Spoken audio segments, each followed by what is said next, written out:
शुभ सकाळ सखींनो, बघा आज बनवत आहे आपण भुट्टा, चटपटा भुट्टा. तर आपण असं गॅसवर आधी छान भाजून घ्यायचं आहे सर्व साईडनी. बघा छान भाजायचा, कारण प्रत्येक दाणा भाजला गेला पाहिजे. बघा छान सर्व साईडनं आपण हे भाजून घेतलेलं आहे. बघा एका स्वच्छ कापडाने आपण हे आता पुसून घ्यायचं आहे. बघा छान भाजून पुसून घेतलेलं आहे आपण. आता थोडंसं मी काळं मीठ घेतलं आणि थोडीशी मिरची पावडर आणि लिंबू. तर आपण याला छान लिंबू असं घासायचं. भुट्टा गरमच आहे.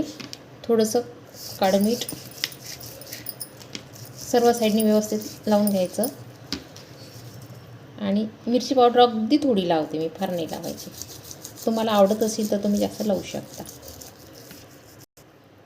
तर बघा एकच नंबर आपला भुट्टा झालेला आहे. खूप टेस्टी लागतो आणि गरम गरमच खायचा. तर तुम्ही पण करून बघा. आवडल्यास लाईक करा, शेअर करा आणि सबस्क्राईब करा, फॉलो करा.